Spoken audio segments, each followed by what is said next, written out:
হযরত আলীকেও ডেকে পাঠালেন, আলীও গেলেন। সবাই মিলে একটা সিদ্ধান্ত করলো যে আগে উসমান হত্যার প্রতিশোধ নেওয়া হবে, তারপরে আমরা আলীকে খলিফা বলে মেনে নেব। আলী হুজুরও রাজি হয়ে গেলেন। রাতারাতি এই আব্দুল্লাহ বিন সাবাদ দলেরা কিছু মানুষকে ফিট করে মুসলমানে যুদ্ধ লাগিয়ে দিল।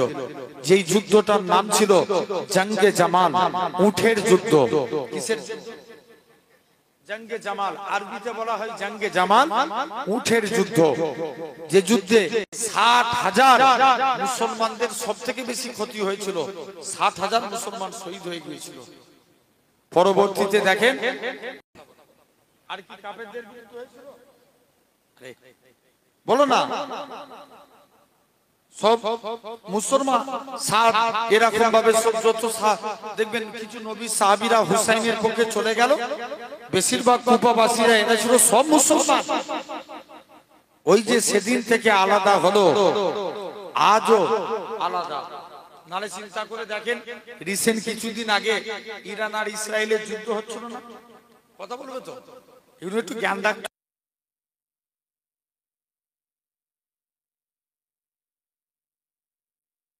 ওমর সম্পর্কে বলেছিল, ওমর আমার পরে যদি কেউ নবী তো ওমর তুমিই নবী হতে।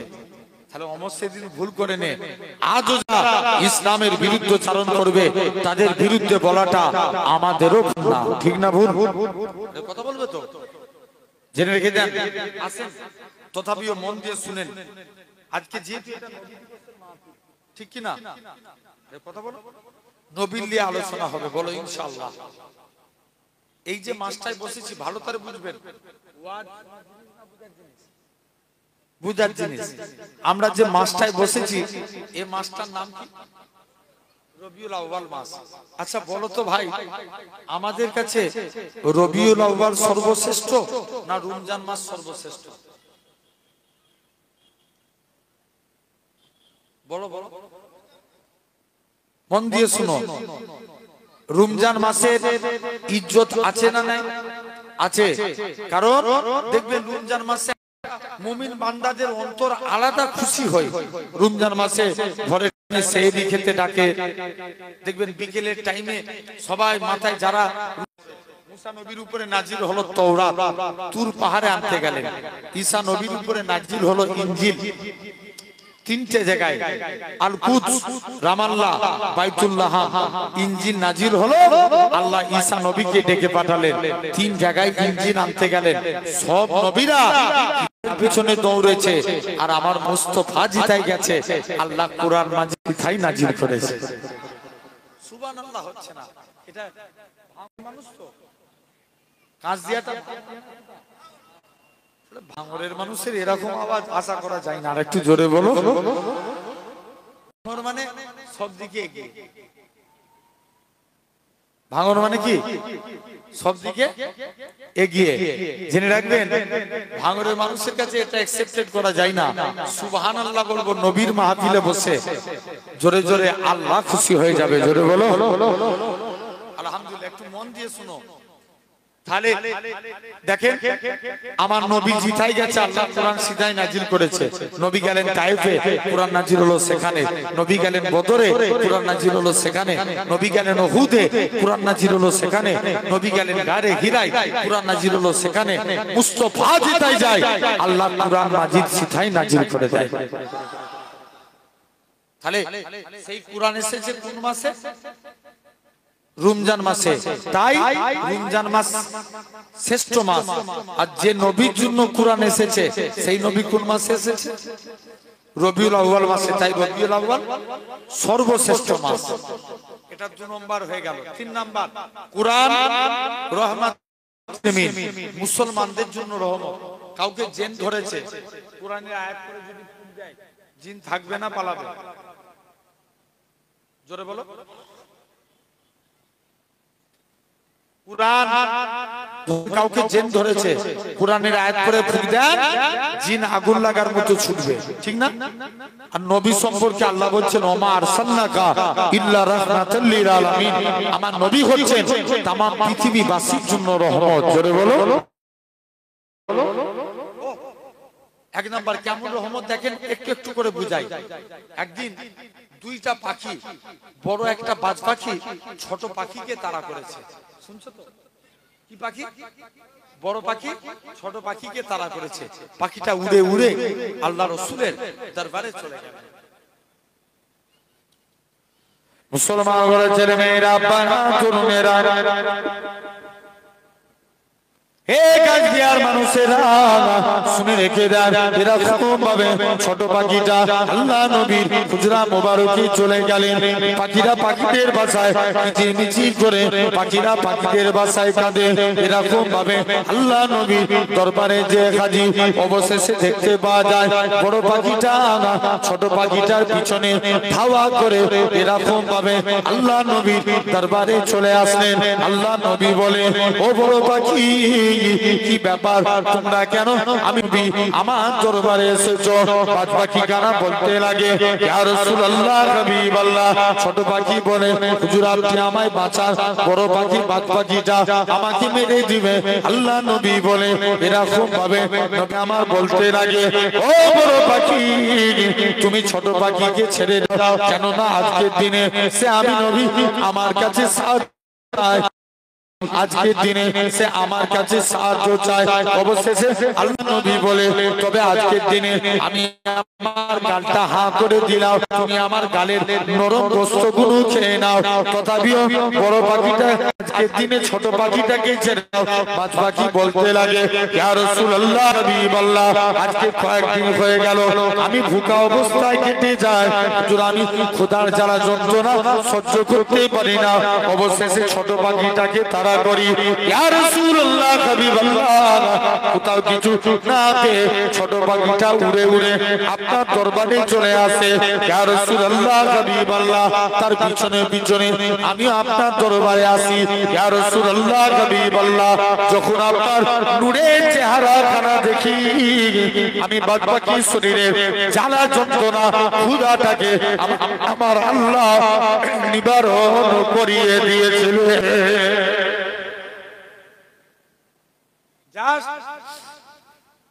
হুজুর আপনার নূরের চেহারা দেখার সাথে সাথে আমার ক্ষুধা নিবারণ হয়ে গেছে।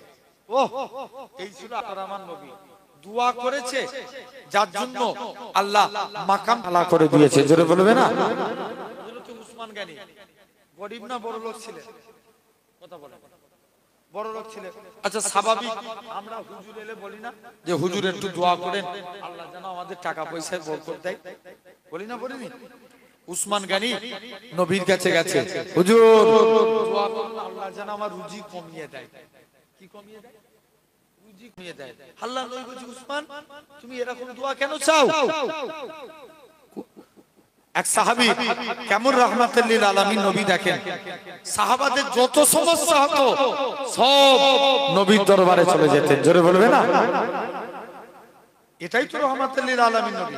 তাই আল্লাহ বলছে, কুরআনকে আমি আল্লাহ শুধু মুসলমানদের জন্য রহমত করেছি, আর নবীকে তাম পৃথিবীবাসীর জন্য রহমত। এক সাহাবী মেয়ের বিয়ে দিবে। কার বিয়ে? মেয়ের বিয়ে দিবে। এমন সমিতি দেখতে পাওয়া যায় বাড়িতে কিচ্ছু নাই, আপনার সিস্টেম বিয়ে দিলে আতর মাখাতে হয়। আতর সাহাবী কি করবে? নবীর দরবারে গেছে, হুজুরকে যে বলছে, হুজুর ইয়া রাসূলুল্লাহ, আপনি আজকের দিনে মেয়ের বিয়ে দেব, একটু আতরের প্রয়োজন। আল্লাহর নবী বলছে, এই ব্যাপার, যাও তুমি বাড়ি থেকে একটা শিশি আনো। সাহাবী বাড়ি চলে গেলেন, একটা শিশি আনলেন। নবী ঘেমে গেলেন, ঘামগুলো শিশির মধ্যে ভরে দিয়ে বলছে, যাও এই ঘামগুলো তোমার মেয়ের শরীরে মাখিয়ে দাও। যেই বলেছে সাহাবী তাই করেছে, মেয়ের শরীরে মাখিয়ে দিয়েছে। মেয়ের শরীর থেকে আল্লাহ মুসকে আম্বরের থেকেও বেশি খুশবু চালু করে দিয়েছে। হুজুর একটু তো টাকার প্রয়োজন। আল্লাহর নবী বলছে, এই ব্যাপার, চলে যাও আমার জুন্নুরাইন উসমান গনির কাছে যাও। উসমানের কাছে পাঠিয়ে দিলেন। যে দেখে নাকি প্রথম দিন গেছে উসমান গনি পিঁপড়ে খাবার নিয়ে যায়। কে? পিঁপড়ে খাবার টেনে টেনে নিয়ে যায়। তো ওরা সব শীতকালের জন্য জোগাড় করে, এই বর্ষাকাল সব জোগাড় করে না আগে থেকে খাবার। পিঁপড়ে খাবার টেনে টেনে নিয়ে যায়, উসমান গনি পিঁপড়ের মুখ থেকে খাবার সরায়। বস্তা থেকে তুলো উড়ে যায়, তুলোগুলো ধরে ধরে বস্তায় ভরে। সাহাবী মনে মনে করছে, আল্লাহ নবী কি কিপ্টে লোকের কাছে পাঠিয়েছে, দান দিবে তো? শুনছো তো কে বলছে? সাহাবী আবার দ্বিতীয় দিন, হুজুর আপনি আর আমাকে পাঠাবেন না কেন? যে লোক পিঁপড়ের মুখ থেকে খাবার সরায়, বস্তা থেকে একটুখানি তুলো উড়ে গেলে বস্তায় ভরে, সে লোক আমায় কি দান করবে? আল্লাহ নবী বলছে, বাবা একবার চেয়েই দেখো না। মুসলমান বলে ছেলে মেয়েরা, তরুণেরা, এই গাজিয়ার মানুষের আগা এরকম ভাবে তৃতীয় দিনে সাহাবী খানা আল্লাহ নবী সাহাবী হযরত উসমান গনি রাদিয়াল্লাহু তাআলা আনহু হুজুরের দরবারে গেলেন। ভাই উসমান, আল্লাহ নবীর দরবার থেকে এসেছি, আমার মেয়ের বিয়ে দেব, তুমি আমায় কিছু দান করো। উসমান গনি বলে, কোথায় পাবো? চলে যাও সিরিয়া থেকে উট বুঝায় ধরা মাল এসছে, যেটা মনে হবে সেটা তুমি নিয়ে নাও। যে উটটার মধ্যে বেশি মাল ছিল ওই উটখানা ধরেছে। ম্যানেজার বলে, না না না না, এটা মানা যাবে না, এটা মানা যাবে না, কেননা কোনো তো হিসাব নিকাশ হয়নি। ও যুবকেরা, হযরত উসমান গনি ম্যানেজারের কাছে চলে যায়। ম্যানেজার, তুমি একে কি কথা শোনালে? একে নাকি আল্লাহ নবী পাঠিয়েছে। রাসূলুল্লাহ যদি আমি উসমানকে বলে দিত, ও বাবা উসমান, তুমি অমুকের বাড়িতে দানখানা পৌঁছে দাও, আমি উসমান গনি গোলাম হয়ে তার বাড়িতে পৌঁছে দিতাম। চলে যাও, খবরদার। সেই রহমাতুল লিল আলামিন, চারটিখানি ব্যাপার না, আল্লাহ অনেক মাকাম দিয়েছে। আচ্ছা বলো তো, আমাদের মাতৃভাষা কি? জোর করে বলো। বাংলা। যারা অন্য রাজ্যে থাকে তাদের মাতৃভাষা হিন্দি। সাউথ ইন্ডিয়ায় যারা থাকে তেলেগু, আছে না? যারা ইংল্যান্ডে থাকে তাদের মাতৃভাষা ইংরেজি। যারা সৌদি আরবে থাকে তাদের মাতৃভাষা আরবি। এখন নবীর ভাষা কি? আরবি। আচ্ছা, আমরা যে বাংলা ভাষায় কথা বলি, আমাদের কি কেউ যদি এসে আরবিতে কথা বলে আমরা বুঝবো? ইনসাফ করে বলে বুঝবো? কেউ যদি ইংরেজিতে কথা বলে, শিক্ষিত লোক নালে বুঝবে? বুঝবে না। তাহলে এখন ধরুন সব ভাষায় নবীর উম্মত আছে না নাই? সব ভাষায় একটা করে নবীর উম্মত। মদিনা শরীফে যে দোয়া চাইছে, ওগো নবী গো, তোমার দরবারে এসেছি, বেগুনাহ মাসুম হয়ে যেন বাড়ি ফিরে যায়, এই যে কথাটা বলবে, বা নবীর ওসিলা দিয়ে দোয়া চাওয়া যাবে তো? কথা বলে এখানেও তো অনেকে আবার ফতোয়া মানে, আছে না?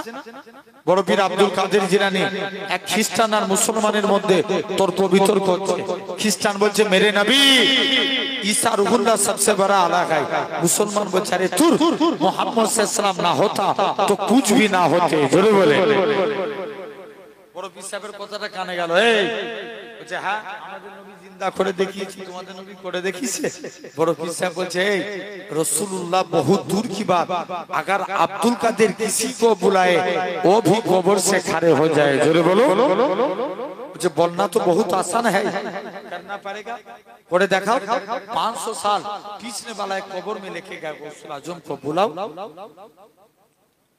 মুসলমান ঘরে ছেলে মেয়েরা, পানা তরুণেরা, এই গাজিয়া মানুষের আগা এরকম ভাবে রাসূলুল্লাহ ওসিলা দিয়ে দোয়া চাইলে ওই দোয়াটাকে আমার আল্লাহ পাক ফিরাতে পারে না।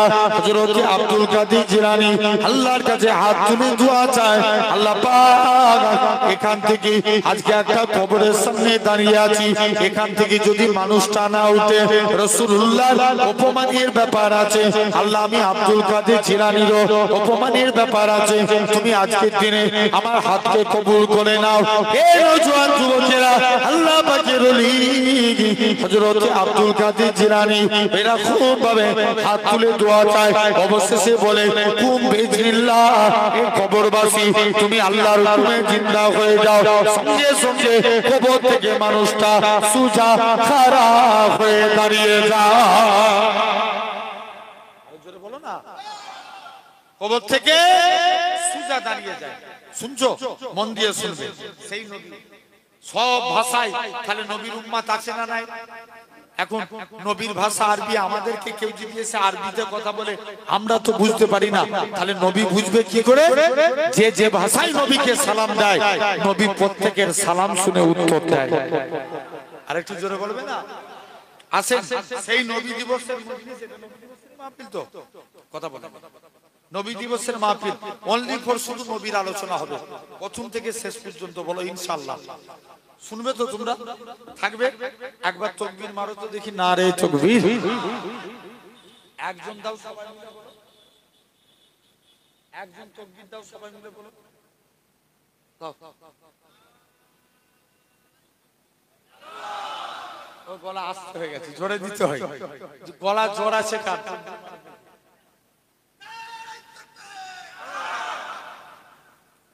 তিনবার করে দিতে হয়। জেনে রেখে দেন। আসেন সেই নবীর আলোচনা হবে, বলো ইনশাআল্লাহ। জেনে রেখে দেন ভাই। আসেন তিনটে জিনিস, কটা বললাম? তিনটে।